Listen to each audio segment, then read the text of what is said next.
Bienvenue.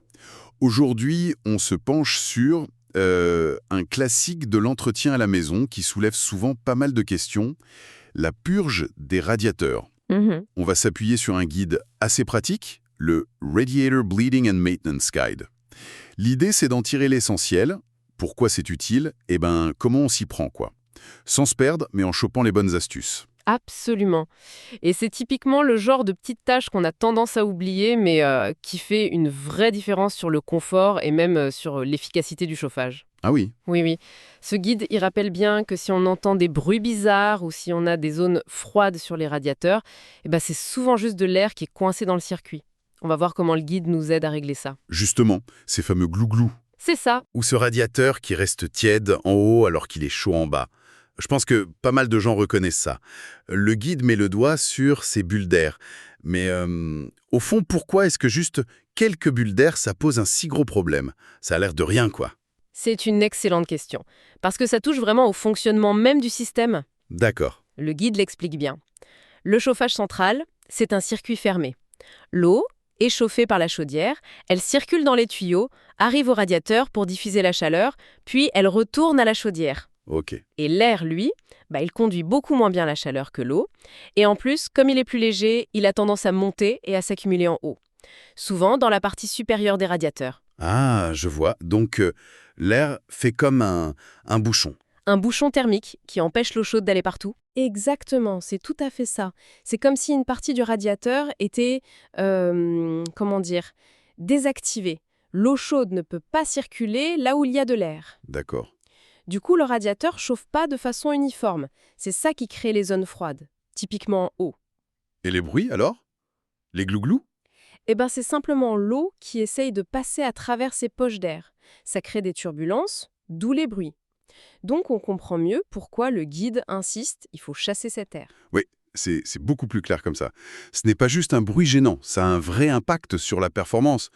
Le radiateur, il tourne un peu au ralenti, en quelque sorte. Précisément. Et qui dit ralenti dit potentiellement surconsommation. Ah oui? Bah oui, la chaudière doit peut-être tourner plus longtemps pour arriver à la température qu'on veut dans la pièce, parce que les radiateurs diffusent moins bien la chaleur. Logique.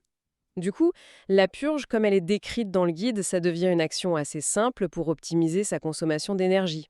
D'ailleurs, le moment suggéré est très pertinent. Faire ça avant l'hiver, quand on redémarre le chauffage après l'été.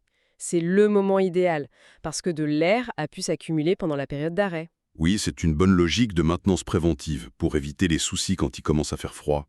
Bon, alors on a compris le pourquoi. Passons au comment. Le guide insiste pas mal sur la préparation, on dirait. Faut pas se jeter sur la vis comme ça. Non, non. La première étape, et ça semble essentiel, la sécurité. Éteindre la chaudière et attendre que ça refroidisse. Pourquoi c'est si important? Ça, c'est fondamental. Et le guide a bien raison d'insister là-dessus. D'accord. L'eau dans le circuit de chauffage, ça peut monter très haut en température. Facilement 60-70 degrés, parfois plus. Ah oui, quand même. Si on essaie de purger un radiateur chaud, on risque vraiment de se brûler si de l'eau gicle. Donc, on éteint la chaudière pour arrêter la chauffe et on attend que les radiateurs soient froids ou au moins tièdes. C'est la base pour manipuler ça sans danger. Ok, sécurité avant tout, compris. Ensuite, le matériel. Il faut des outils compliqués? Le guide parle d'une clé de purge. C'est un truc qu'on a tous. Pas forcément dans la boîte à outils de base, mais c'est très facile à trouver dans n'importe quel magasin de bricolage et ça coûte presque rien. D'accord. C'est une petite clé, souvent avec un bout carré ou parfois hexagonal. Ça correspond à la petite vis qu'on trouve en haut du radiateur, sur le côté. C'est ça le purgeur. Le guide mentionne aussi une alternative. Sur certains purgeurs plus modernes, un simple tournevis plat peut faire l'affaire. Le mieux, c'est de jeter un œil à ces radiateurs avant de commencer, pour voir ce qu'il faut. Bonne idée d'anticiper. Et à part la clé ou le tournevis, il faut autre chose? Oui, 2 autres petites choses jugées indispensables par le guide. Un récipient, un bol, un verre, une tasse, peu importe, pour récupérer l'eau qui va couler. Ah oui, important ça. Et un chiffon ou une éponge, pour protéger le sol ou le mur si ça éclabousse un peu, et aussi pour pouvoir bien tenir la clé si on a les mains mouillées. C'est le genre de petits détails pratiques qui évitent de transformer l'opération en petite inondation locale. Oui, on imagine bien la scène sinon. L'eau un peu sale sur le parquet. Bon, ces conseils de préparation, ça montre que le guide veut rendre ça accessible, sans stress. Tout à fait. Bien se préparer, c'est déjà la moitié du travail réussi pour ce genre de petite maintenance. Une fois qu'on a tout ça, chaudière éteinte, radiateur froid, le bon outil, le récipient, le chiffon, on est prêt. Et c'est là qu'il y a une instruction assez précise dans le guide qui m'a un peu surpris. Commencer par le radiateur le plus haut de la maison, ou le plus proche de la chaudière si on est sur un seul niveau. Il y a une raison physique à ça, j'imagine? C'est pas juste une habitude? Non, non, ce n'est pas du tout arbitraire, c'est basé sur un principe physique tout simple que le guide utilise intelligemment. Ah, On l'a dit tout à l'heure, l'air est plus léger que l'eau. Donc, dans un circuit qui monte sur plusieurs étages, l'air va naturellement aller vers les points les plus hauts. logique. En commençant par purger le radiateur tout en haut, ou le premier sur le circuit dans un appart, on s'attaque d'abord à la zone où il y a le plus de chances que l'air se soit accumulé en quantité. On évacue le gros de l'air en premier, si tu veux. D'accord, je vois. C'est malin. Et concrètement alors, la purge elle-même, comment c'est décrit? Il y a un geste particulier? Oui, le guide détaille un processus assez méthodique. D'abord, on met bien le récipient juste sous le purgeur.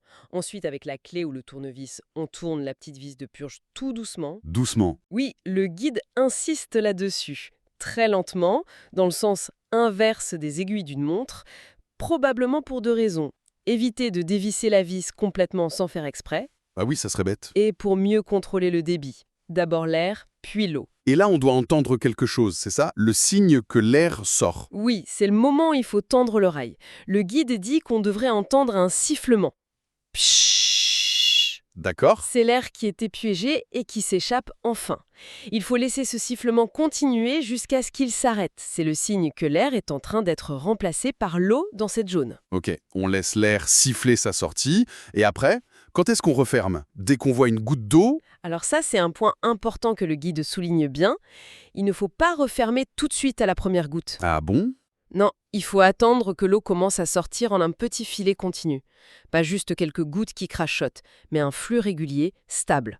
C'est ça le signal clair que tout l'air de ce radiateur est parti et que l'eau a repris sa place. Et là, hop, on referme la vis, toujours doucement, mais fermement, dans le sens des aiguilles d'une montre cette fois. D'accord. Ouvrir doucement, écouter le pchut, attendre le filet d'eau continu et refermer. Ça demande un peu d'attention, mais ça a l'air faisable. Et ça, le guide dit bien qu'il faut le faire pour tous les radiateurs, hein, même ceux qui n'avaient pas l'air d'avoir de problème.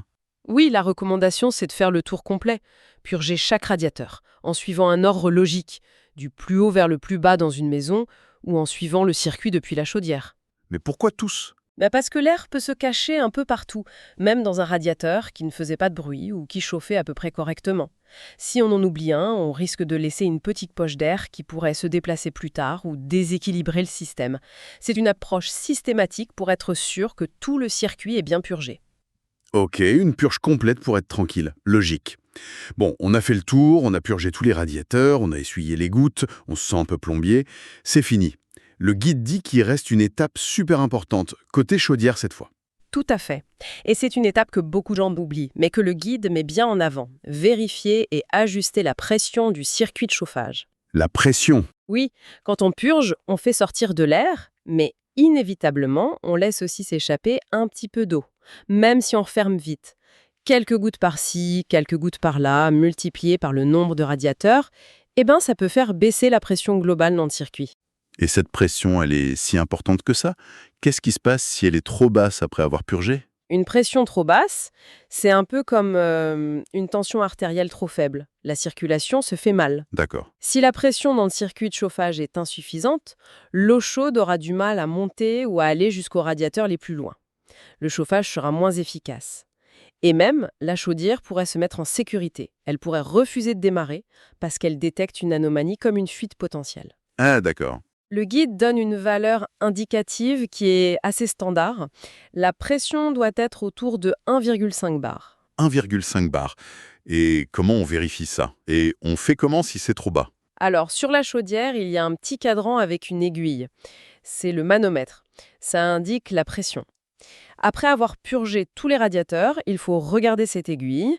Si elle est en dessous de la zone verte, qui est souvent entre 1 et 2 bars, le guide suggère 1,5 comme idéal. Il faut rajouter un peu d'eau. Rajouter de l'eau. Comment on fait ça? Le guide explique qu'il faut trouver le robinet de remplissage de la chaudière. Il est souvent dessous, parfois il est bleu ou noir. Il faut l'ouvrir tout doucement. Ok. On entend alors l'eau du réseau qui entre dans le circuit de chauffage et on voit l'aiguille du manomètre qui monte.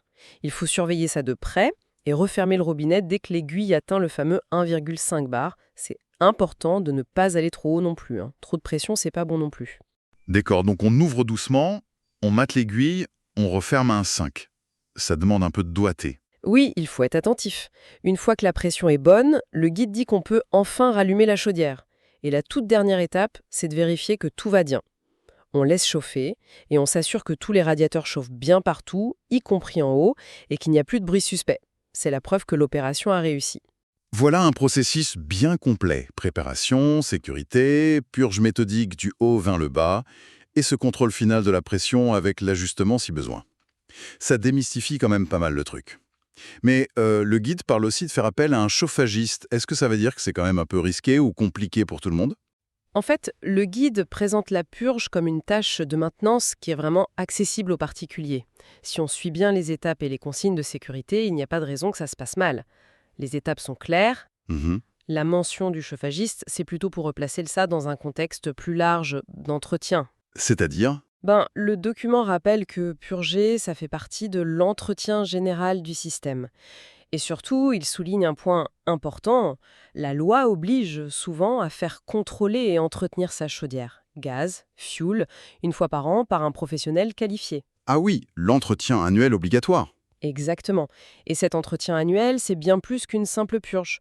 Le pro va vérifier la sécurité, la combustion, nettoyer des pièces, etc. Donc, si je comprends bien, on peut faire la purge soi-même, entre 2 visites du pro, ou en prévention avant l'hiver, comme le suggère le guide. Mais ça ne remplace pas l'entretien annuel, où le chauffagiste vérifiera ça aussi, en plus du reste. C'est exactement ça. Le chauffagiste, lors de sa visite annuelle, il va s'assurer que le circuit est bien purgé et que la pression est correcte, en plus de tout le reste.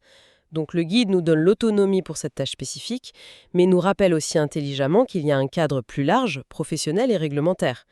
La purge maison, c'est un complément utile, pas une substitution. C'est très clair. Alors, si on devait résumer l'essentiel de ce que ce guide nous apprend sur la purge des radiateurs, c'est quoi la grande idée à retenir?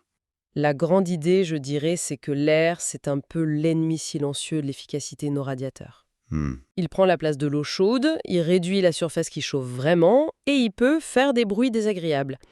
Le guide, il dédramatise l'opération de purge, il montre que c'est une suite logique d'actions assez simple, sécuriser, purger méthodiquement du haut vers le bas et surtout, le point clé souvent oublié, vérifier et ajuster la pression à la fin, c'est ça qui permet de retrouver un système qui marche bien et qui est silencieux.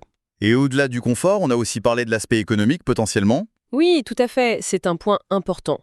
En assurant que l'eau chaude circule bien partout et que chaque radiateur donne toute sa chaleur, on permet au système d'être plus efficace. Logique. La chaudière éteint plus vite la température demandée, elle force moins, donc elle consomme potentiellement moins.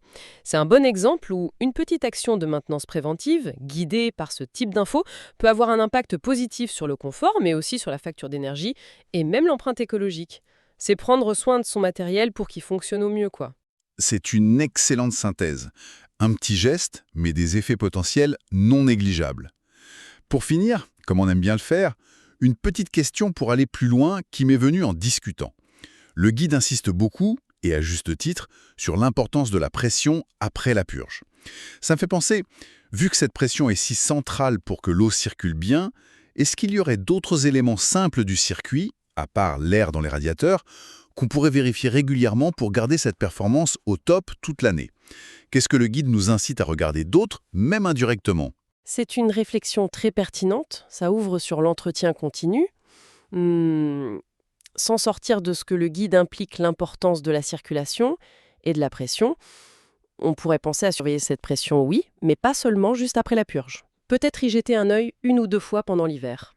Ah oui? Si on voit que la pression baisse sans raison apparente, ça pourrait indiquer une petite fuite quelque part, par exemple. Ou alors, on pourrait aussi penser au bon fonctionnement des robinets thermostatiques sur chaque radiateur, ceux qui règlent la température. Un robinet qui serait bloqué, ça peut aussi perturber la circulation globale.